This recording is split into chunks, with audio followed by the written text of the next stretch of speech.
Hello guys, welcome to our Namo Academy PSIR ID or channel. Our channel motto is Think, Act and Achieve. Guys, मैंने यह constitution MCQ की एक series चालू की है जो आपके TGT, PGT, net JRF exam, UPSC तथा पीसीआर जैसे एग्ज़ामों में तथा अदर कॉम्पिटिटिव एग्ज़ामों में काफ़ी सारी मदद मिल सकेगी। तो हमारा पहला क्वेश्चन है question number 1। Right to privacy is included under which article of the Indian constitution.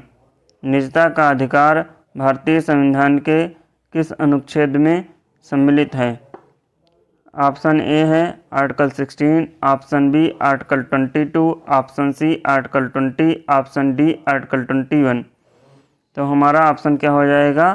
Option D, यानी कि अनुच्छेद 21। तो अनुच्छेद 21 के तहत हमें निजता का अधिकार मिला हुआ है, जो कि पुट्टा स्वामी केस 2017 के माध्यम से आया था। तो अनुच्छेद 16 में क्या है? अनुच्छेद 16 में अवसर की समता है। अनुच्छेद 22 में गिरफ्तारी तथा नज़रबंदी के विरुद्ध संरक्षण है। अनुच्छेद 20 में अपराध के लिए दोषसिद्धि के संबंध में संरक्षण है। नेक्स्ट क्वेश्चन हमारा है question number 2। Under which case did the right to marry the persons of one's choice come into existence. मनपसंद व्यक्ति से विवाह करने का अधिकार किस केस के तहत आया था?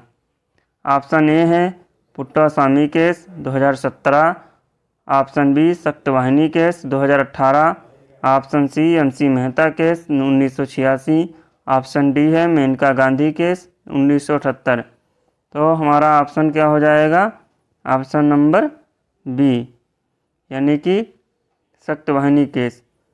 तो सत्यवाहिनी केस के तहत मनपसंद व्यक्ति से विवाह करने का अधिकार है। तो पुट्टा स्वामी केस के तहत क्या आया था? निजता का अधिकार आया था। एमसी मेहता केस 1986 के माध्यम से हमें स्वच्छ पर्यावरण में रहने का अधिकार मिला हुआ है। मेनका गांधी केस 1978 के माध्यम से हमें यानी गर्मामय तरीके से जीवन जीने का अधिकार मिला हुआ है। और ये जितने भी केसेस हैं ये अनुच्छेद 21 का वर्णन करते हैं, और इस केस के तहत आने वाले जितने भी अधिकार हैं वो अनुच्छेद 21 में आते हैं। नेक्स्ट क्वेश्चन है हमारा question number 3। Where is the concept of the preamble of the Indian constitution taken from. भारतीय संविधान की प्रस्तावना की संकल्पना कहाँ से ली गई है? ऑप्शन ए है USA, option B UK, option C Australia, option D Ireland. तो इसका ऑप्शन क्या हो जाएगा? ऑप्शन ए, यानी कि यूएसए, जो कि फिलाडेल्फिया कन्वेंशन 1787 के माध्यम से आया था। नेक्स्ट क्वेश्चन है हमारा question number 4। In which article is the abolition of untouchability described. अस्पृश्यता का अंत किस अनुच्छेद में वर्णित है? अस्पृश्यता यानी कि छुआछूत की भावना जो हमारे समाज में विद्यमान थी, उसको भारतीय संविधान के किस अनुच्छेद द्वारा उन्मूलन कर दिया गया है? तो ऑप्शन ए है article 15, option B article 18, option C article 17, option D article 16। तो इसका आंसर क्या हो जाएगा? आर्टिकल 17, यानी कि अनुच्छेद 17 के माध्यम से भारतीय समाज में जो छुआछूत की भावना थी उसका उन्मूलन कर दिया गया है।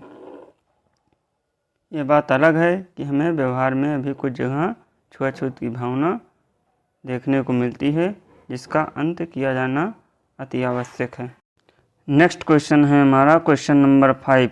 Bye which constitutional amendment the word secularism and socialism were added in the preamble of the Indian constitution.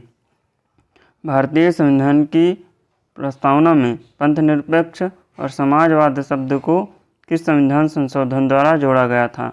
Option A है 35वें, ऑप्शन बी है 44वें, ऑप्शन सी है 38वें, ऑप्शन डी है 42वें।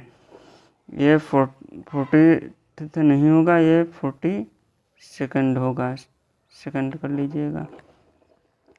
तो पंथ निरपेक्ष समाजवाद को 42वें संविधान संशोधन अधिनियम 1976 के माध्यम से जोड़ा गया था। पंथ निरपेक्ष का मतलब होता है कि राज्य किसी खास धर्म को बढ़ावा नहीं देगा तथा सभी धर्म को समान भाव से देखेगा तथा उनके फलने फूलने की व्यवस्था करेगा। लेकिन पश्चिमी जगत में इसका नकारात्मक अर्थ है, भारत में सकारात्मक अर्थ है। और समाजवाद शब्द का मतलब क्या होता है कि धन का एकत्रीकरण नहीं होगा, धन का संकेंद्रण नहीं होगा और वंचित तथा ज़रूरतमंदों को राज्य द्वारा सहायता प्रदान की जाएगी।